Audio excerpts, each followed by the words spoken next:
और इंसान बेचारा इतना फुदक रहा है, इतना नाश कर रहा है।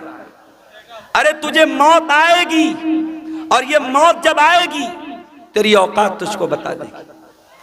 तुझे अपने शरीर पे बड़ा नाज है, अपनी दौलत पे बड़ा गुरूर है। ये बड़े बड़े बादशाह, ये बड़े बड़े मिनिस्टर, ये बड़े बड़े राजा, ये बड़े बड़े जालिम, मौत तो इनको भी आएगी। और इसी देश में हमने देखा, इसी मुल्क में हमने देखा, देश को दंगों की आग में झोंकने वाले, देश में हजारों लोगों के कातिल, हजारों लोगों को मारने वाले, हजारों लोगों के खून की होली खेलने वाले, मौत उनको भी आई है मेरे भाई। और ऐसी मौत आई है, दुनिया ने तमाशा देखा है, बहुत बुरी मौत आई है मेरे अजीजों। मौत इंसान को आएगी, कुल्लु नफ्सिन ज़ाइक़तुल मौत, हर इंसान को मरना है, हर जानदार को मरना है। अभी मैं एक न्यूज़ देख रहा था, अमेरिका में एक लेबोरेटरी बनाई जा रही है, एक प्रयोगशाला, और वहां इंसान की बॉडी को रखा जा रहा है, और एक बॉडी को रखने पर कई करोड़ रुपए खर्च आ रहे हैं। और इंसान बॉडी को रख करके क्या प्लानिंग कर रहा है, दोबारा इस मुर्दा को हम जिंदा कैसे करें, इस पर वहां रिसर्च हो रही है। बहुत सारे लोग पैसा खर्च करके अपनी बॉडी को उसमें प्रिजर्व करवा रहे हैं, और इस पर रिसर्च चल रही है कि कैसे मुर्दा इंसान को जिंदा किया जाए। क्या ये पॉसिबल है? कुरान कहता है ये पॉसिबल नहीं है। कुरान करीम उठाओ, सूरे वाक़िया के अंदर अल्लाह फरमाता है, फलौला इदा बलगतिल हुल्क़ूम व अंतुम हीनइज़िन तंज़ुरून। मेरे बंदो, जब तुम्हारी मौत का टाइम आएगा, जब तुम्हारी जान हलक तक पहुंच जाएगी, और तुम देखोगे मरने वाले के जो करीबी रिश्तेदार हैं वो पास में बैठे हुए हैं, और उनके सामने इंसान को मौत आएगी। कभी आपने किसी को मरते हुए देखा है? इत्तेफाक से मेरे नाना का जब इंतकाल हुआ तो मैं वहां पे था। जैसे ही इंसान का इंतकाल होता है, इंसान की आंखें ऊपर उड़ जाती है, क्योंकि रूह जो होती है ना, जब फरिश्ता लेके जाता है तो इंसान की आंखें फटी की फटी रह जाती है, और अगर मुंह खुला है तो मुंह खुला का खुला रह जाता है। मरने वाले को तुम देख रहे हो कि वो मर रहा है। वनहनु अक़रबु इलैहि मिनकुम वलाकिन ला तुबसिरून। माँ का इंतकाल हो रहा है, बच्चे बगल में बैठे हैं, बाप का इंतकाल हो रहा है, बेटे बगल में बैठे हैं। बेटों को ये लग रहा है कि बाप से सबसे ज्यादा करीब हम हैं, बेटी को ये लग रहा है माँ से सबसे ज्यादा करीब हम हैं। अल्लाह कहता है वनहनु अक़रबु इलैहि मिनकुम वलाकिन ला तुबसिरून, मरने वाले से सबसे ज्यादा करीब हम हैं। फलौला इन कुंतुम गैर मदीनीन तरजिऊनहा इन कुंतुम सादिकीन। ऐ मेरे बंदो, अगर तुमको ये लगता है कि कोई अल्लाह नहीं है, कोई रब नहीं है, कोई मौत देने वाला नहीं है, और तुम किसी के अंडर में नहीं हो, तुम किसी के पावर में नहीं हो, तो जरा मरने वाले को दोबारा जिंदा करके दिखा दो, जरा रूह को वापस डाल के दिखा दो। नहीं कर सकते, मुर्दा जिंदा नहीं हो सकता मेरे भाई। जो मर गया वो मर गया, अब मरने के बाद दोबारा उसके अंदर जान नहीं डाल सकती। ये है मौत। और कभी गौर करना, मौत हमारी बेबसी बताती है। जब हमारा इंतकाल होता है ना, दुनिया में मैं आपके सामने आया हूं, कुर्ता पायजामा सदरी पहन के आया हूं, मरेंगे तो क्या पहनेंगे? कफन पहनेंगे। दुनिया में नहाने जाएंगे, कोई लक्स से नहा रहा है, कोई लाइफ बॉय से नहा रहा है, कोई सिंथॉल से नहा रहा है, कोई अलग अलग ब्रांड के साबुन इस्तेमाल कर रहे हैं। जाड़े का मौसम है, हम गर्म पानी करके नहा रहे हैं। घरों में जो पैसे वाले लोग हैं गीजर लगवाते हैं, गर्मी का मौसम है ठंडे पानी से नहाते हैं। मर गया बेचारा, कुछ नहीं बोलता।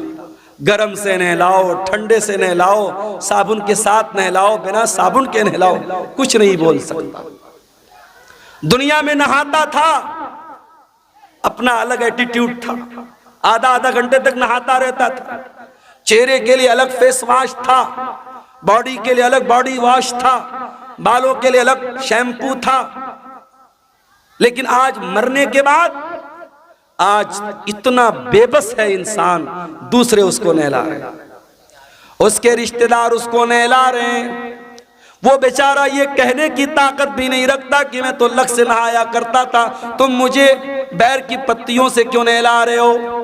मैं तो फला साबुन से नहाया करता था, मेरा फेवरेट साबुन कहाँ है, मेरा शैम्पू कहाँ है, मेरा बॉडी वॉश कहाँ है, मेरा फेस वॉश कहाँ है?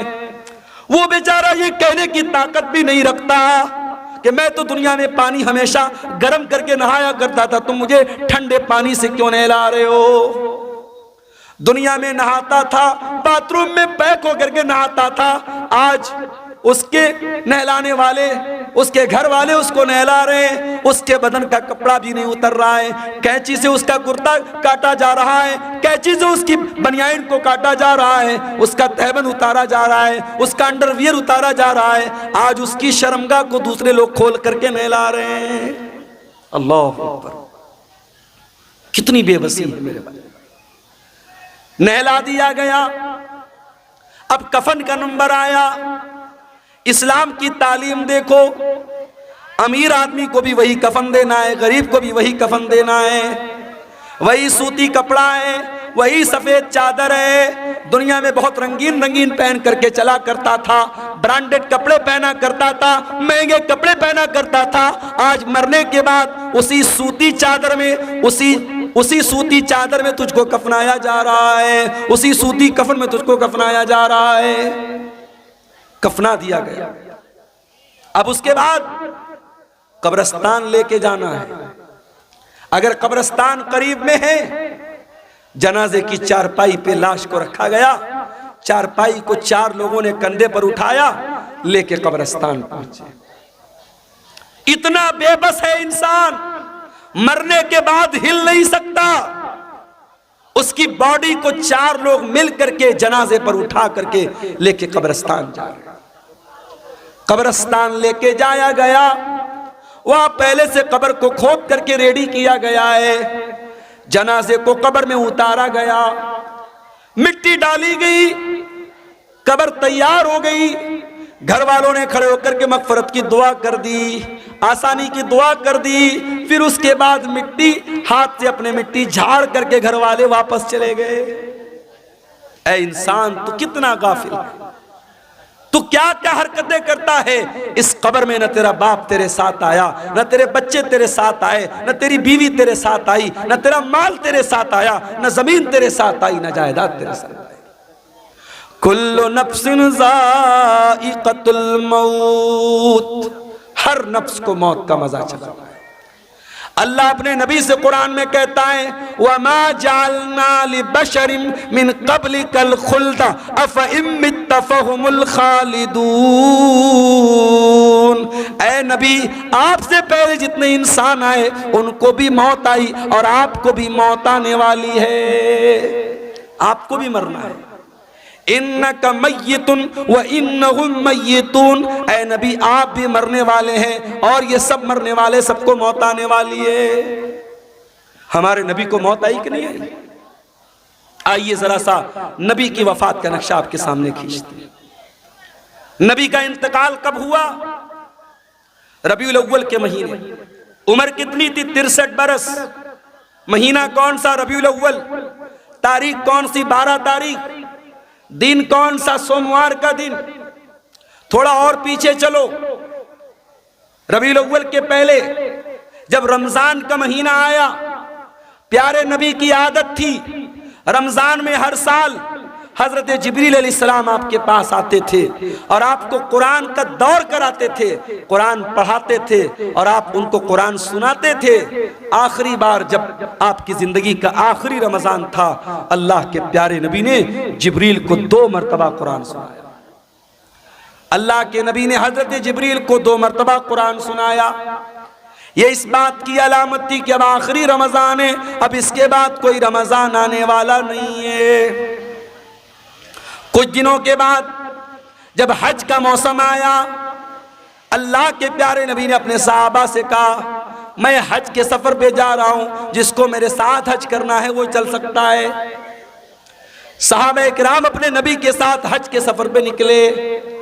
1 लाख से ज्यादा सहाबा हज के इस सफर में अपने नबी के साथ हैं।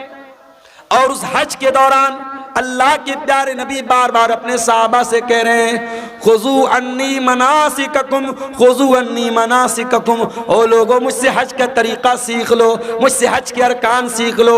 हो सकता है कि आइंदा साल तुम अपने नबी को ना पाओ, हो सकता है आइंदा साल मेरा इंतकाल हो जाए, हो सकता है आइंदा साल मैं जिंदा ना रहूं। आपने हज किया है और हज के 2.5 महीने के बाद आपका इंतकाल होगा। जिलहिज्जा, मुहर्रम, सफर, रबीउल अव्वल। जिलहिज्जा में आपने हज किया है, रबीउल अव्वल में आपका इंतकाल हुआ है। इंतकाल से पहले आपने हजरत मुआज इब्न जबल रज़ी अल्लाह तआला अन्हु को यमन भेजा था। इस्लाम का दाई बनाकर, इस्लाम का मुबल्लिग बनाकर आपने यमन भेजा था।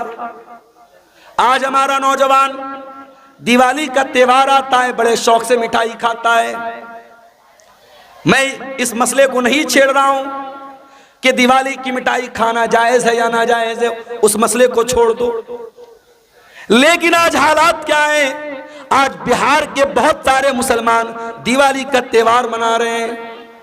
उनके घरों पर भी दिए जल रहे हैं, मुसलमानों के घरों से भी पटाखों की आवाज आ रही है। वज़ा में तुम हो नसारा तो तमत्तुन में हुनूद, ये मुसलमान है जिन्हें देख के शर्माए यहूद। तेरा गैर मुस्लिम भाई शिर्क कर रहा है, अल्लाह को छोड़कर अपने देवी देवता की इबादत कर रहा है। तेरा फर्ज क्या था? तेरा कर्तव्य क्या था? तेरी ड्यूटी क्या थी कि तू तौहीद समझाता, तू शिर्क से मना करता, तू बताता ये महापाप है, ये गुनाह है, अल्लाह ही हमारा पालनहार है, अल्लाह ही हमारा माबूद है। अपने गैर मुस्लिम भाई को तू इस्लाम की दावत देता, इस्लाम की तबलीग करता, मगर तू तो शौक से बैठ के मिठाई खा रहा है। तू तो उसके त्योहार में, उसके शिरकिया काम में सेलिब्रेट कर रहा है। शिर्क को कभी सेलिब्रेट नहीं किया जाएगा मेरे भाई, शिर्क को हमेशा निग्लेक्ट किया जाएगा, शिर्क को हमेशा रिजेक्ट किया जाएगा, शिर्क की हमेशा तरदीद की जाएगी, शिर्क को कभी सेलिब्रेट नहीं किया जाएगा। यह मसला याद रखना। अल्लाह के नबी ने मुआज इब्न जबल को यमन इस्लाम का दाई बना के भेजा। हजरत मुआज इब्न जबल ऊंटनी के ऊपर सवार हैं और ऊंटनी की नकेल अल्लाह के रसूल के हाथों में है। अल्लाह के नबी हजरत मुआज इब्न जबल को नसीहत कर रहे हैं, समझा रहे हैं, बुझा रहे हैं, उनको बातें बता रहे हैं। बातें बताते हुए आपने कहा, ऐ मुआज, हो सकता है कि आइंदा साल जब तुम मदीना में आओ तो तुम्हारा गुजर तुम्हारे नबी की कब्र के पास। ऐ मुआज, हो सकता है कि आइंदा साल जब तुम आओ तो अपने रसूल को न पाओ और रसूल की जगह तुम्हें रसूल की कब्र नजर आए और रसूल की कब्र के पास से तुम्हारा गुजर। हदीस के अल्फाज हैं, इतना सुनना था कि मुआज इब्न जबल रोने लगे, आंखों से आंसू जारी हो गए। अय अल्लाह के नबी, क्या वो दिन भी देखना पड़ेगा? आपकी जुदाई को सहना पड़ेगा, आप भी हमको दागे मुफारकत दे के चले जाएंगे, आप भी हमें छोड़ के चले जाएंगे। ये मंजर याद करके हजरत मुआज इब्न जबल रोने लगे।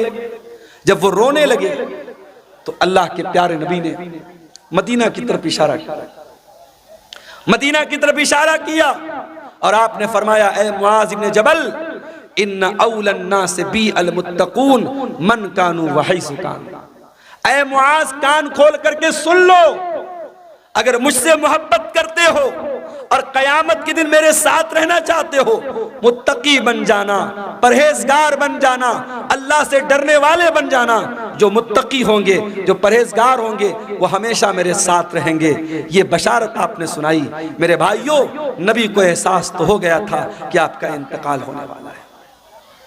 उसके बाद जब आप मक्का फतह हो गया था, मक्का फतह होने के बाद जब कुरान की आयत उतरी, इज़ा जाअ नसरुल्लाहि वल फतहु व रअयतन नास यदखुलून फी दीनिल्लाहि अफवाजा फसब्बिह बिहम्दि रब्बिका वस्तगफिरहु इन्नहु कान तव्वाबा। जब कुरान की ये छोटी सूरत नाजिल हुई तो नबी समझ गए कि अब जब अल्लाह का दीन मुकम्मल हो रहा है, अल्लाह का मिशन पूरा हो रहा है, इसका मतलब कि अब मेरी मौत का टाइम करीब आ रहा है। उन्हीं दिनों में अल्लाह के नबी बीमार पड़ गए। एक अंसारी साहबी के जनाजे में आप गए। ये सफर की आखिरी तारीखों में से कोई तारीख थी, गालिबन सफर की 27 तारीख थी। आप जनाजे में से वापस आने लगे, आपके सर में बहुत तेज दर्द होने लगा। आप घर आए, आपने हजरत आयशा से कहा, आयशा मेरे सर में बहुत तेज दर्द हो रहा है। हजरत आयशा ने आपके सर पर पट्टी रख दी। आपको बहुत तेज बुखार आया और बुखार इतना तेज था कि पट्टी के ऊपर से भी बुखार की गर्मी महसूस हो रही थी। ये बुध का दिन था, ये बुध का दिन था और सफर की आखिरी तारीखों में से कोई तारीख थी। यही से अल्लाह के नबी की बीमारी का आगाज हुआ। अल्लाह के प्यारे नबी को खैबर के मौके पर एक यहूदी औरत ने गोश्त में जहर मिला करके खिलाया था। उस गोश्त का असर 4 साल के बाद जाहिर हो रहा था। आप हजरत आयशा से कहते थे, ऐ आयशा, वो गोश्त जो मैंने खैबर में खाया था उसके अंदर जो जहर मिला था, उस जहर का असर मैं अपनी अतड़ियों के अंदर पाता हूं, अपने मैदे के अंदर पाता हूं। उस जहर का असर आपने अपनी बॉडी पर महसूस किया। उसी बीमारी के अय्याम में एक दिन अल्लाह के प्यारे नबी खुतबा देते हैं। सहाबे किराम का मजमा बैठा हुआ है, अल्लाह के प्यारे नबी खुतबा दे रहे हैं और खुतबे में आप कहते हैं, इन्नल्लाह खय्यरा अब्दन, अल्लाह ताला अपने एक बंदे को इख्तियार दे रहा है, अपने एक बंदे को चॉइस दे रहा है कि ऐ मेरे बंदे, तू चाहे तो दुनिया की नेमतों को ले ले और चाहे तो तू मेरे पास आ जा और उससे अच्छी नेमतें मैं तुझको दे दूं। तो अल्लाह के उस बंदे ने अल्लाह के पास जाने को पसंद कर लिया। अभी इतना बयान किया था आपने कि अबू बकर सिद्दीक ज़ारो कतार रोने लगे और रोते हुए कहने लगे, फदैना कभी आबाइना व उम्महातिना, हमारे माँ बाप के ऊपर फिदा हो जाएं, हमारे माँ बाप आप पर कुर्बान हो जाएं। अबू सईद खुदरी कहते हैं, हमें बड़ी हैरत हुई कि अल्लाह के प्यारे नबी तो एक कॉमन बात बता रहे, एक आम बात बता रहे हैं, इसमें रोने की क्या बात है? ये अबू बकर क्यों रो रहे हैं और रोते रोते ये क्यों कह रहे हैं कि हमारे माँ बाप आपके ऊपर कुर्बान हो जाएं? मगर हमको बाद में पता चला कि अल्लाह के प्यारे नबी अपनी बात कर रहे थे कि अल्लाह ताला मुझको अपने पास बुलाना चाहता है। उसी खुतबे में आपने कहा, ऐ लोगों, कान खोल करके सुन लो, मेरे ऊपर सबसे ज्यादा अगर किसी का एहसान है, उसके माल का, उसके टाइम का सबसे ज्यादा अगर किसी ने एहसान किया है, अबू बकर सिद्दीक ने किया है। ओ लोगों, अगर मैं दुनिया में किसी को खलील बनाता, अबू बकर को खलील बनाता, मगर मैं अल्लाह का खलील हूं, अल्लाह ने मुझे अपना खलील बनाया है। ऐ लोगों, मस्जिद में जितने लोगों के दरवाजे खिड़कियां हैं सब बंद कर दिए जाएं, सिवाय अबू बकर के घर के दरवाजे के। अबू बकर का जो दरवाजा मस्जिद में खुलता है उसको बंद न किया जाए, वो दरवाजा ओपन रहेगा, वो दरवाजा खुला रहेगा। ये नबी के आखिरी दिनों की बात है मेरे भाई। सोमवार के दिन आपका इंतकाल हुआ, बुध का दिन आया। बुध के दिन आपने सहाबा से कहा कि 7 अलग अलग कुएं का पानी लाया जाए। 7 अलग अलग कुएं का पानी लाया गया। अल्लाह के प्यारे नबी ने गुस्ल फरमाया। गुस्ल करने के बाद आपने अपने सर के ऊपर पट्टी बांधी और आप मस्जिद में आए और मिंबर पर चढ़े और आपने खुतबा दिया। और उसी खुतबे में आपने फरमाया कि ओ लोगो, मेरे अंसारी साहबा, मेरे अंसार साहबा के साथ तुम कभी गलत सलूक मत करना। इन्नहुम करशी व ऐबती, ये मेरे बड़े खास लोग हैं, इन्होंने बड़ी कुर्बानियां दी हैं। अगर कभी तुम अमीर बन जाना, मुसलमानों के जिम्मेदार बन जाना, तो अंसार साहबे किराम के साथ अच्छा सलूक करना। वो अगर भलाई करें, उनकी भलाई को कबूल कर लेना। अगर उनसे गलती हो जाए तो दरगुजर कर देना, माफ कर देना। जुमेरात का दिन आया, नबी ने ज़ुहर पढ़ाई, नबी ने असर पढ़ाई, नबी ने मगरिब पढ़ाई और मगरिब की नमाज में आपने सूरतुल मुरसलात की तिलावत की। इशा का टाइम आया, हजरत बिलाल आए, अय अल्लाह के नबी नमाज का टाइम हो चुका है, लोग आपका इंतजार कर रहे हैं। आपने कहा पानी लाओ, पानी लाया गया, आपने गुस्ल किया, गुस्ल करने के बाद आप खड़े हुए, थोड़ी दूर आगे बढ़े, चक्कर खा के गिर पड़े। होश आया, पूछा सल्लन्नास, क्या नमाज हो गई? लाहुम यंतज़िरूनका या रसूल अल्लाह, अय अल्लाह के नबी लोग आपका इंतजार कर रहे हैं, अभी नमाज नहीं पढ़ी लोगों ने। फिर आपने गुस्ल किया, फिर आप उठ करके जाने लगे, फिर गशी तारी हो गई, फिर गिर पड़े। 3 बार ऐसा हुआ, 3 बार चक्कर खा के अल्लाह के प्यारे नबी गिर पड़े जमीन के ऊपर। जब 3 बार ऐसा हो गया और आप समझ गए कि अब मेरी तबीयत मस्जिद में जाने लायक नहीं है, तो आपने कहा कि जाओ अबू बकर से कहो वो लोगों को नमाज पढ़ाए। लोग हजरत अबू बकर के पास आए, चलिए आप नमाज पढ़ाइए, अल्लाह के नबी का ऑर्डर है। अबू बकर बड़े नरम दिल आदमी थे, बड़े रहम दिल आदमी थे। उन्होंने हजरत उमर से कहा कि ऐ उमर, आप जा करके नमाज पढ़ा दीजिए।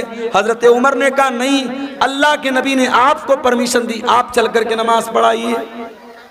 17 टाइम की नमाजें नबी की जिंदगी में, नबी की आखिरी अय्याम में अबू बकर सिद्दीक ने पढ़ाई। जुमेरात के दिन की इशा की नमाज, जुमा की 5 टाइम की नमाज, शनिचर को 5 टाइम की नमाज, इतवार को 5 टाइम की नमाज और सोमवार की फजर की नमाज, ये टोटल 17 नमाजें हजरत अबू बकर सिद्दीक ने अल्लाह के प्यारे नबी की जिंदगी में आखिरी दिनों में पढ़ाई थी।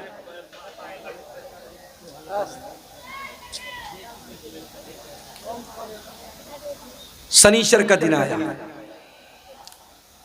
नबी की वफात के 2 दिन पहले शनिचर का दिन।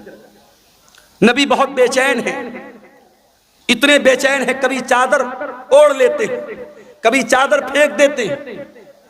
बेचैनी आपके ऊपर तारी है।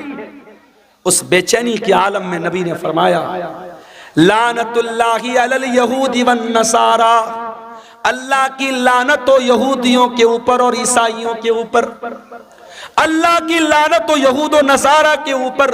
इत्तखज़ू क़ुबूर अंबियाइहिम मसाजिद, उन्होंने अपने नबियों की कब्रों को मस्जिद बना लिया, अपने नबियों की कब्रों पर जाकर के सजदा करने लगे। ओ लोगों, तुम मेरी कब्र पर ऐसा कुछ मत करना। नबी अपने आखिरी टाइम में कब्र परस्ती से मना कर रहे हैं।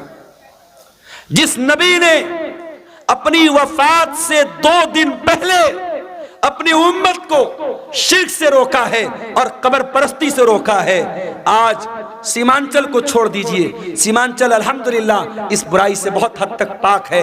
आप बिहार के और इलाकों में चले जाइए, आप झारखंड के इलाकों में चले जाइए, आप बारसोई चले जाइए, आप कलकत्ता चले जाइए, आप बिहार के सहरसाम में चले जाइए। ऐसे ऐसे इलाके हैं मेरे भाई जहां हर मोहल्ले में कोई मजार है, कोई कब्र है, जहां सजदे हो रहे हैं, जहां मुरादें मांगी जा रही हैं, जहां बिगड़ी बनने का दावा किया जा रहा है। नबी ने अपनी उम्मत को बुत परस्ती से मना किया था। आज नबी के मानने वाले, नबी के उम्मती जगह जगह कब्रों की पूजा कर रहे हैं और कब्र की इबादत कर रहे हैं। उसी शनिचर के दिन अल्लाह के प्यारे नबी ने अपने सहाबा से कहा कि कोई कलम ले आओ, कागज ले आओ, मैं कोई तहरीर लिख के दे देता हूं ताकि तुम मेरे बाद गुमराह मत हो जाना। अब जब नबी ने यह बात कही कि कलम ले आओ, कागज ले आओ, मैं कुछ लिख देता हूं, तो अब सहाबे किराम में आपस में इख्तिलाफ हो गया।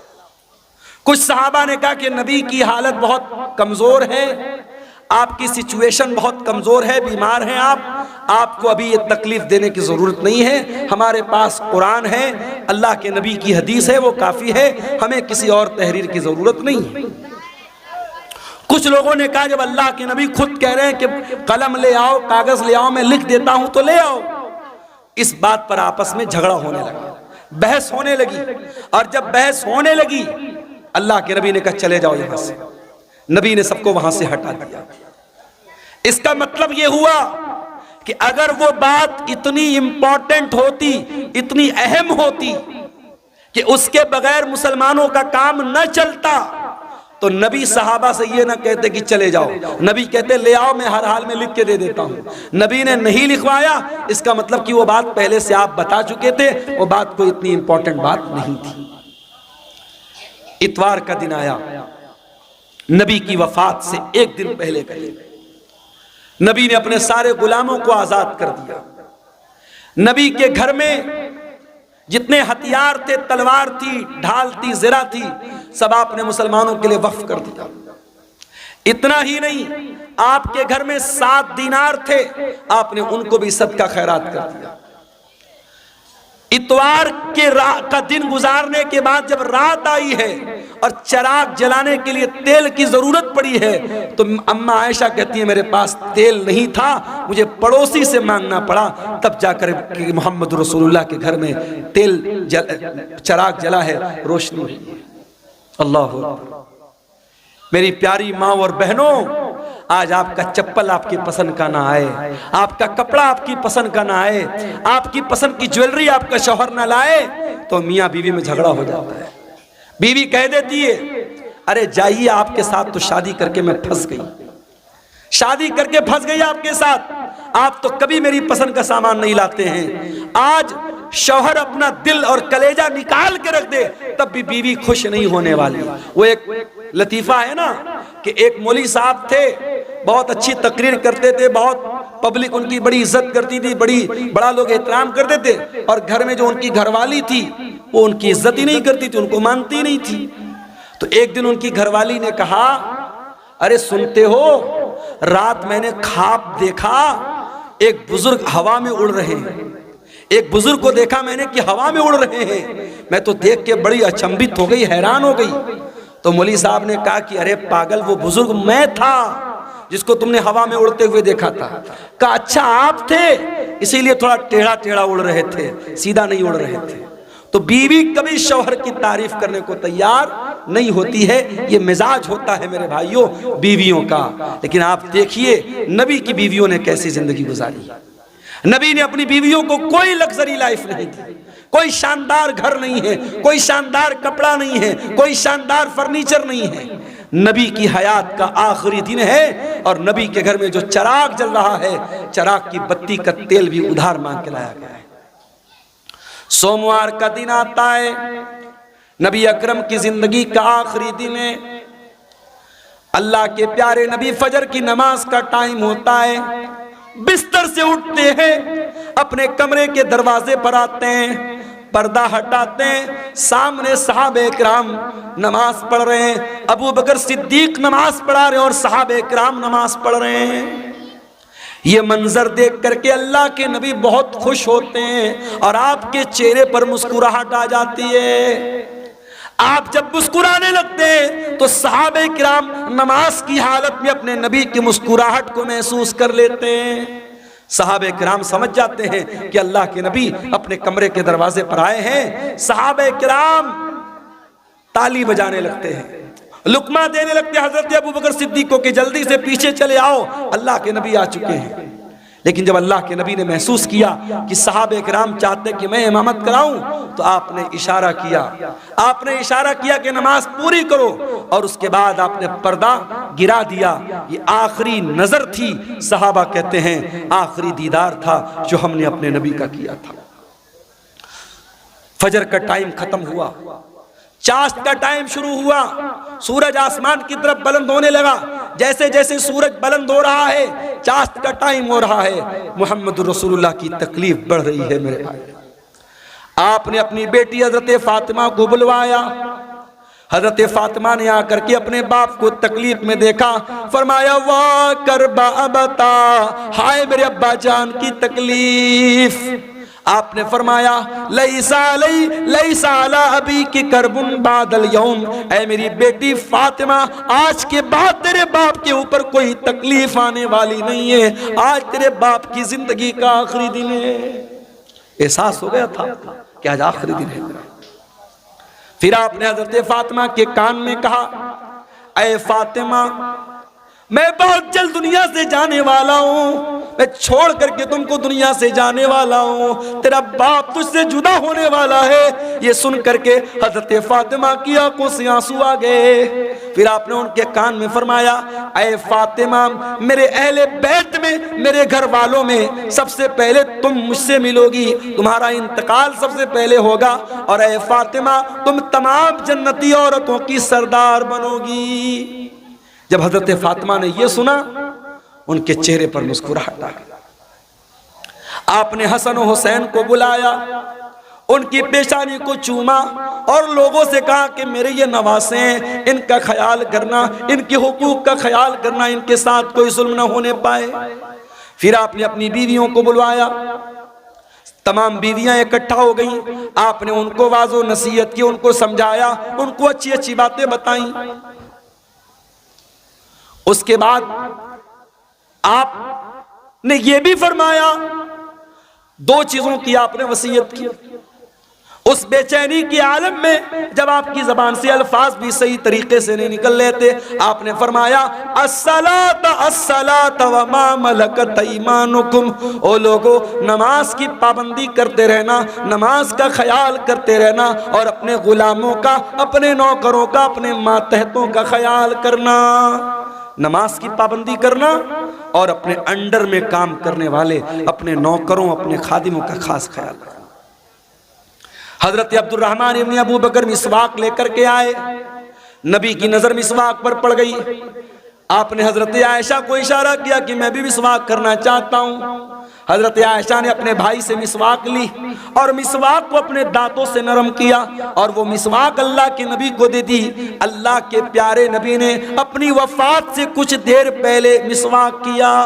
उलमा कहते हैं अगर किसी को अंदाजा हो जाए कि मेरा इंतकाल होने वाला है, मेरी मौत होने वाली है, आखिरी टाइम में मिसवाक करना भी अल्लाह के नबी की सुन्नत है। उसके बाद आपने वहीं पर एक प्याले में पानी रखा हुआ था। आपको अपने ऊपर मौत की सख्तियां महसूस हुई। क्या बात है, क्यों उठ रहे हैं आप? हैं? बारिश हो रही है? उसी से चंदा के लिए मेरे भाइयों, इलाका इतना पिछड़ा हुआ है। मुझे याद है जब कारी साहब ने मुझको बुलाया था और मैं जहां ठहरा हुआ था, रात भर मच्छरों ने मेरा जीना हराम कर दिया था, कीड़ों ने, मच्छरों ने। मुझे घसिया घाट का इलाका कभी भूलता नहीं है। और मैंने कहा था कि इतना पिछड़ा इलाका बहुत कम देखने को मिलता। अब तो माशाल्लाह रास्ते वास्ते भी बन गए, कुछ तरक्की हुई है।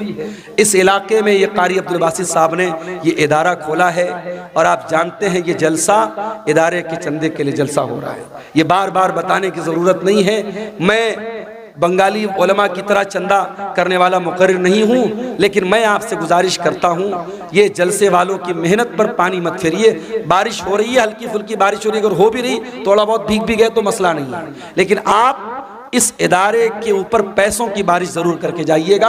और जो भी चंदा 100, 200, 1000, लाख, 2 लाख जो भी आप दे के जा सकते हैं, इदारे का ताउन करके जाइएगा। खुसूसी तौर पर ये मेरी आपसे गुजारिश है, इदारा आपके ताउन का मोहताज है। इलाका आप देख रहे हैं, इदारे की जरूरत आप देख रहे हैं। मैं रसूल की वफात का वाक़या बयान कर रहा हूँ, थोड़ी देर और आपके सब्र का इम्तिहान लेता हूँ, फिर मैं आपसे इजाजत ले लूँगा। अल्लाह के नबी का आखिरी टाइम है मेरे भाई, और मौत की शिद्दत आप महसूस कर रहे हैं। आपने मौत की उस शिद्दत में अपने चेहरे पर पानी डाला और आपने कहा अल्लाहुम्मा इन्नी अला सकरातिल मौत, आय अल्लाह मेरी मदद कर, मौत की सख्तियों पर मेरी मदद कर। हजरत आयशा कहती हैं कि नबी के ऊपर जब मैंने मौत की सख्ती को देख लिया, उस वक्त तक मैं मौत की सख्ती को बुरा समझती थी, मगर जब अपने नबी के ऊपर मैंने मौत की सख्ती को देखा तो मैं समझ गई कि मौत की सख्ती बरहक है और मौत की सख्ती किसी के ऊपर भी आ सकती है। फिर आपने आसमान की तरफ हाथ उठाया, आपने फरमाया मार रफीक़िल आला, आय अल्लाह मुझे सबसे बेहतरीन लोगों की सोबत अता फरमा, मअल्लज़ीना अनअमता अलैहिम मिनन नबिय्यीन वस्सिद्दीक़ीन वश्शुहदाई वस्सालिहीन। आय अल्लाह अपने नबियों के साथ मुझे उठाना, अपने सिद्दीक़ीन के साथ मुझे उठाना, अपने नेक बंदों के साथ उठाना। इतना कहने के क्या कीड़े मकोड़े भी जो है ना अपने नबियों के साथ है, अल्लाह ताला मुझको उठाना। और यही पढ़ते हुए अल्लाह के नबी ने अपने हाथ उठाए और आपके हाथ जमीन पर गिर गए और आपकी रूह आपके बदन से निकल गई और अल्लाह के आखिरी नबी भी अल्लाह को प्यारे हो गए। इन्ना लिल्लाहि व इन्ना इलैहि राजिऊन। यह मंजर था अल्लाह के नबी की वफात का। और जब आपकी वफात हो गई, सहाबे किराम पर जो बीती थी मेरे भाइयों, वो बयान के बाहर थी। हजरत फातिमा ने कहा, या अबता मन जन्नतुल फिरदौसी मावा, या अबता इला जिब्रील नना। ऐ मेरे अब्बा जान, हम आपकी मौत की खबर जिब्रील अमीन को दे रहे हैं। ऐ अब्बा जान, आपका ठिकाना जन्नतुल फिरदौस है। या बता अजाब रब्बन दा। ऐ अब्बा जान, आपने अपने रब की दावत को कबूल कर लिया, अपने रब के पास चले गए। ये नबी की वफात का मंजर था मेरे भाई। नबी के इंतकाल के बाद आपकी जनाजे की नमाज भी हुई, मगर किसी एक इमाम की इक्तदा में नहीं हुई। लोग आते गए, पढ़ते चले गए। पहले मर्दों ने पढ़ी, फिर औरतों ने पढ़ी, फिर बच्चों ने पढ़ी। एक एक करके, दो दो करके, तीन दिन करके लोग आते थे, पढ़ते थे, चले जाते थे। किसी इमाम के पीछे आपकी जनाजे की नमाज नहीं हुई। और जब नबी को दफनाया गया तो हजरत फातिमा ने कहा था हजरत अनस से, अताबत अनफुसकुम अन तहसू अला रसूलिल्लाहि सल्लल्लाहु अलैहि वसल्लम तुराब। ऐ अनस, तुम्हारे दिल ने गवारा कैसे किया कि तुमने नबी के ऊपर मिट्टी डाली थी। नबी के ऊपर मिट्टी डालना और नबी को मिट्टी में उतारना, कब्र में उतारना, कैसे तुमने गवारा कर लिया। मगर मेरे भाइयों, ये अल्लाह का कानून था, ये अल्लाह का दस्तूर था, ये अल्लाह का हुक्म था। और सहाबे किराम ने इस पर अमल किया और प्यारे नबी को भी कब्र में उतारा गया और आपको भी कब्र में दफनाया गया। तो मौत तो सबको आनी है मेरे भाई। कुल्लु नफ्सिन ज़ाइक़तुल मौत, सूरह आले इमरान की आयत नंबर 185 में पहली बात अल्लाह ने यही बयान की। उसके बाद फरमाया, व इन्नमा तुवफ़्फ़ौना उजूरकुम यौमल क़ियामा। और ऐ मेरे बंदो, मरने के बाद जब तुम अल्लाह के पास जाओगे तो क़यामत के दिन तुम्हारे अमल का पूरा पूरा बदला तुम्हें दिया जाएगा। दुनिया में जो अच्छा अमल किया, जो बुरा अमल किया, जो नेकी किया, जो गुनाह किया, सबका बदला अल्लाह ताला क़यामत के दिन तुमको देगा। दुनिया में नेकी का फल मिल भी सकता है, नहीं भी मिल सकता है। गुनाह की सजा मिल भी सकती है, नहीं भी मिल सकती है। मगर नेकी और गुनाह की असल जो उसकी जजा है, जो सजा है, वो आखिरत में मिलेगी। दुनिया दारुल अमल है, आखिरत दारुल जजा है। यहाँ अमल करोगे, यहाँ बदला मिल भी सकता है, नहीं भी मिल सकता है, लेकिन वहाँ बदला मिलेगा। व इन्नमा तुवफ़्फ़ौना उजूरकुम यौमल क़ियामा, तुम्हारे अमल का पूरा पूरा बदला तुमको क़यामत के दिन दिया जाएगा। ये दूसरी बात अल्लाह ने बयान की। और तीसरी बात, फ़मन ज़ुज़िया अनिन नारि व उदख़िलल जन्नह, जिसको क़यामत के दिन अल्लाह ताला जहन्नम की आग से बचा लेगा और जन्नत में दाखिल कर लेगा, वही कामयाब होने वाला है। दुनिया में कितनी दौलत थी, कितना पैसा था, कितना नाम कमाया था, कितना स्मार्ट था, कितना हैंडसम था, उसकी बीवी कैसी होती, उसके बच्चे कैसे थे, ये हमारी नज़र में कामयाबी हो सकती है, मगर अल्लाह की नज़र में कामयाबी क्या है। फरमाया, फमन ज़ुज़िया अनिन नार, क़यामत के दिन जिसके बारे में अल्लाह की अदालत में यह फैसला हो जाए कि इसको जहन्नम में नहीं डालना है, इसको जन्नत में डालना है, वही कामयाब होने वाला है। मेरे भाई, दुनिया में कोई IAS का एग्जाम पास कर ले, कोई IPS का एग्जाम पास कर ले, कोई पुलिस की भर्ती का एग्जाम पास कर ले, कोई टीचिंग के एग्जाम में पास हो जाए, अखबार में नाम आता है, घर वाले मिठाई बांटते हैं, मेरे बेटे ने नीट पास कर लिया, मेरा बेटा IAS के एग्जाम में पास हो गया, मेरी बेटी ने मेडिकल का एग्जाम पास कर लिया। जरा सोचो कितनी खुशी का लम्हा होगा जब क़यामत के दिन अल्लाह की अदालत में यह फैसला होगा, मेरा ये बंदा पास हो गया, ये मेरा बंदा पास हो गया, इसको जन्नत में लेके जाओ। और उस इंसान के लिए कितना अफसोस का मकाम होगा जिसके बारे में यह फैसला होगा कि उसके बारे में अल्लाह कहेगा इसको जहन्नम में लेके जाओ। मेरे अजीजों, कामयाबी ये है, इस कामयाबी को हासिल करना है, इसके लिए हमें मेहनत करना है। जहन्नम से हम कैसे बच जाएं और अपने परिवार को हम कैसे बचा लें, इस पर हम मेहनत करें, इस पर हम काम करें, ये करने का काम है। इसीलिए अल्लाह कुरान में कहता है कू अनफुसकुम व अहलीकुम नारा, ऐ ईमान वालों अपने आप को और अपने घर वालों को जहन्नम की आग से बचाओ। दुनिया की आग से बचा लिया तो कौन सा कमाल किया। दुनिया की आग में इंसान एक बार जलेगा, जल के खत्म हो जाएगा, मगर कयामत के दिन की जो जहन्नम की गर्मी होगी मेरे भाइयों, वो बार बार जहन्नम की आग में इंसान को जलाया जाएगा, तड़पाया जाएगा। जहन्नम का अजाब सहन नहीं कर सकते हम, बर्दाश्त नहीं कर सकते हम। जब बर्दाश्त नहीं कर सकते तो कुरान कहता है जहन्नम की आग से अपने आप को बचाने की तैयारी। और चौथी बात जो इस आयत में अल्लाह ने बयान की, फरमाया वमल हयातुद दुनिया इल्ला मताउल गुरूर, दुनिया की जिंदगी तो धोखे का सामान है। जिस दुनिया के चक्कर में पड़कर तुम अल्लाह को भूल के बैठे हो, जन्नत को भूल के बैठे हो, रसूल को भूल के बैठे हो, आखिरत को भूल के बैठे हो, ये दुनिया तो धोखे का सामान है। दुनिया तो धोखे का सामान है मेरे भाई। दुनिया ने आज तक किसी के साथ वफा नहीं की। बड़े बड़े राजा आए, महाराजा आए, अपने महल में सोने चांदी के बर्तन में खाते थे, आज कब्र के नीचे दफन हैं, उनके महल खंडर बन गए, उनका नामो निशान दुनिया से मिट गया। ये दुनिया बेवफा है, बेवफा थी और बेवफा रहेगी। दुनिया से इश्क मत करो मेरे भाई, दुनिया से इश्क मत करो। दुनिया गद्दार है, दुनिया बेवफा है। दुनिया की हैसियत क्या है?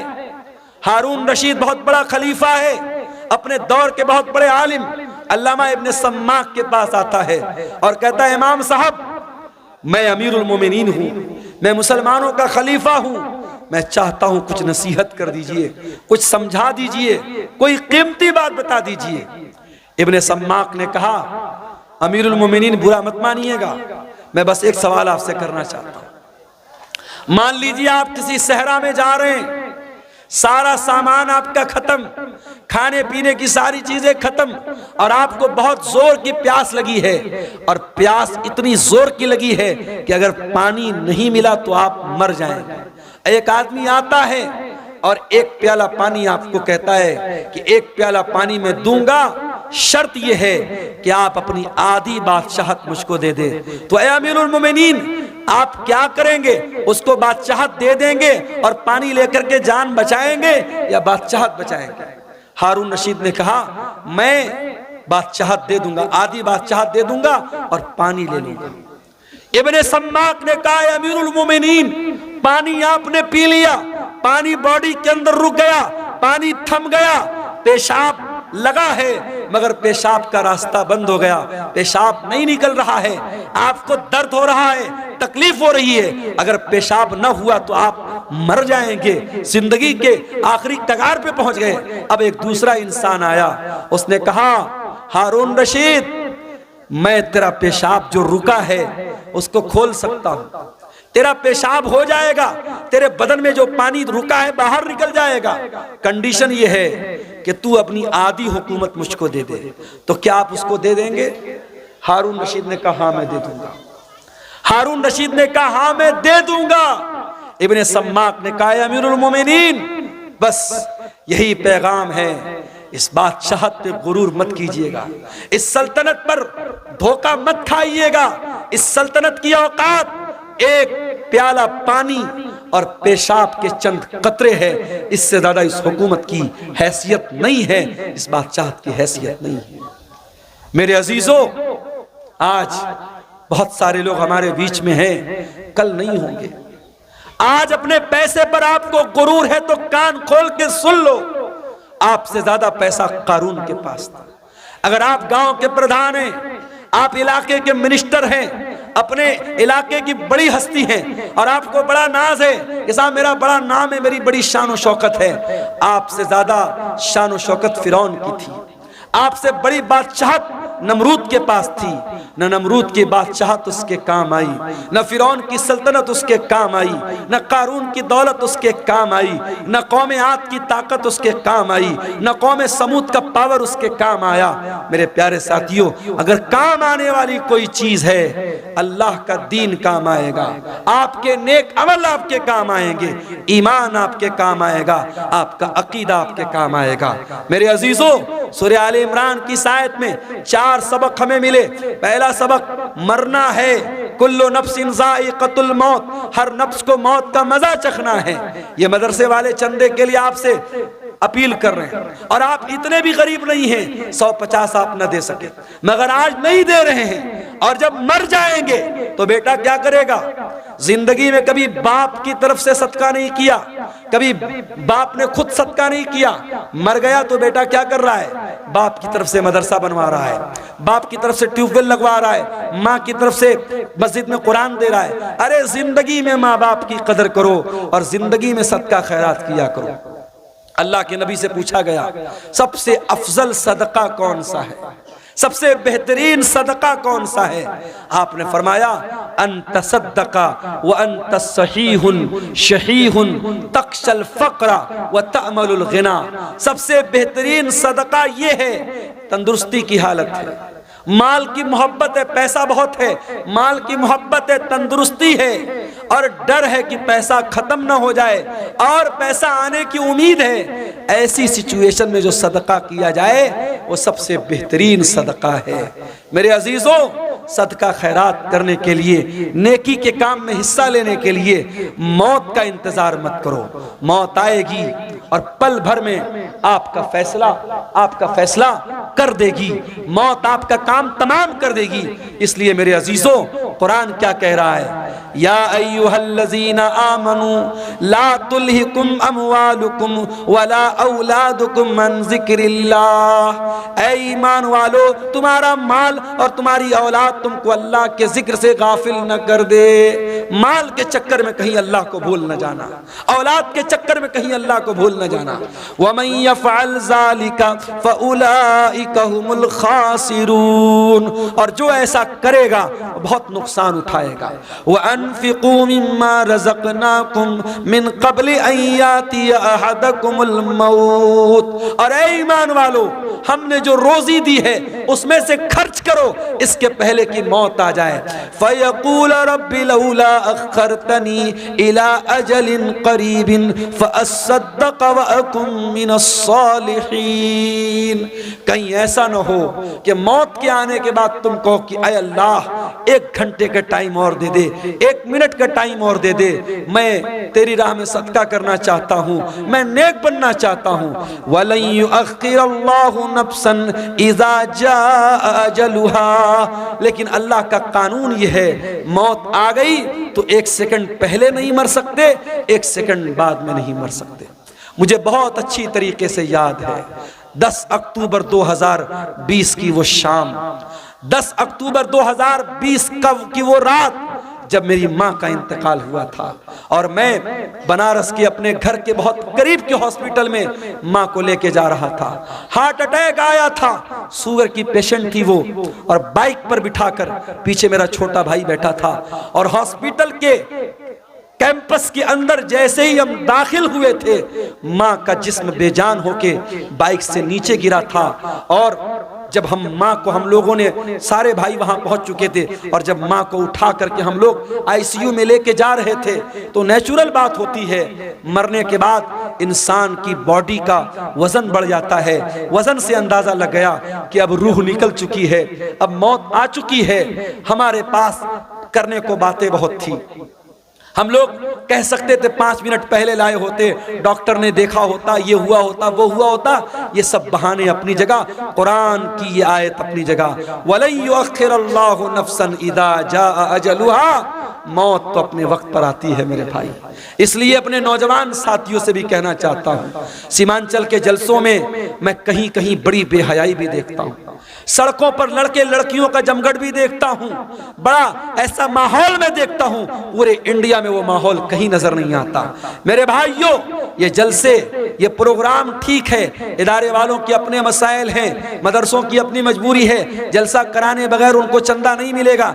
जलसा आप कराइए, शौक से कराइए और तकरीर आप कराइए, मगर मैं घसिया घाट के मदरसे के जिम्मेदारों से भी कहना चाहूंगा, और वीडियो बन रहा है, सीमांचल के तमाम मदरसों के जिम्मेदारों से कहना चाहूंगा कि अब बहुत देर हो चुकी है, अब अपने जलसों को थोड़ा सा कंट्रोल कर लो, औरतों का इंतजाम रखो, लेकिन सख्ती से मना कर दो।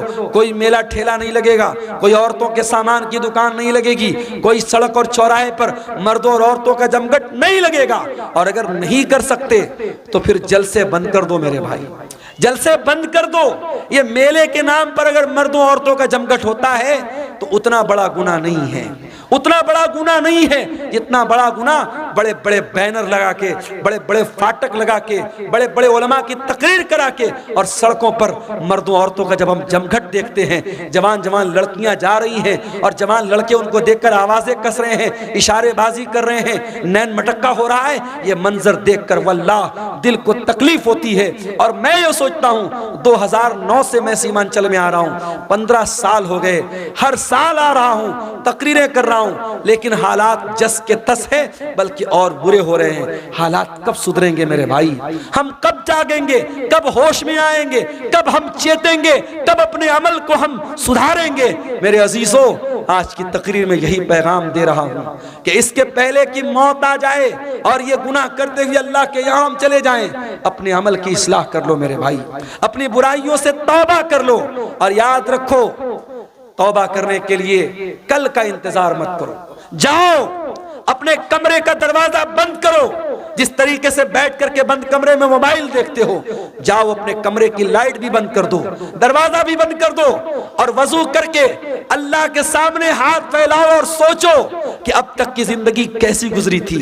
अपने गुनाहों को याद करो, अपने खताओं को याद करो, और अगर अल्लाह की बारगाह में रोते हुए 2-4 कतरे आंसुओं के गिर गए, वल्लाह कह रहा हूं, इन आंसुओं की बड़ी कीमत है अल्लाह के यहाँ, इन आंसुओं की बड़ी कीमत है अल्लाह के यहाँ। अल्लाह के प्यारे नबी फरमाते हैं, अल्लाह को 2 चीजें बहुत ज्यादा पसंद हैं, मिन कतरतैन, 2 कतरे अल्लाह को बहुत पसंद हैं।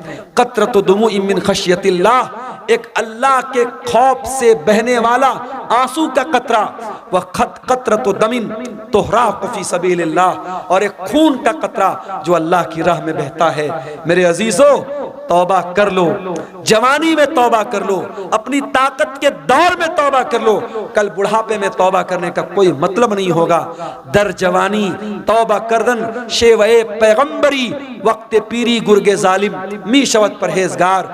जवानी में तौबा करो, ये नबियों का तरीका है। बुढ़ापे में तो भेड़िया भी शरीफ बन जाता है, जब मुंह में दांत नहीं, पेट में आंत नहीं, शरीफ बन गए तो कौन सा कमाल किया। ये रात का टाइम है मेरे भाई, ये बड़ा सुहाना वक्त है, बड़ी बरकत वाला वक्त है। इस वक्त हम अल्लाह ताला से अगर तौबा करेंगे, अल्लाह से रुजू करेंगे, मुझे यकीन है अल्लाह जरूर हमारी तौबा को कबूल करेगा। और जब सच्ची तौबा कर लो तो अब तक जो गुनाह का काम करते थे उस गुनाह से बाज आ जाओ, उस गुनाह को छोड़ दो।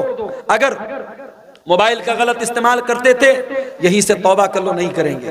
अगर ज़िनाकारी और बदकारी में मुलव्विस थे, अगर इग़लामबाजी में मुलव्विस थे, अगर हराम का कोई कारोबार करते थे, अगर आज मैं अभी आ रहा था, रास्ते में हमारी कार के ड्राइवर ने कहा, रास्ते में कई जगह गैर मुस्लिमों का की बस्ती गुजरी, ड्राइवर ने कहा मौलाना साहब एक बात बोलूँ आपको। मैंने कहा बताओ।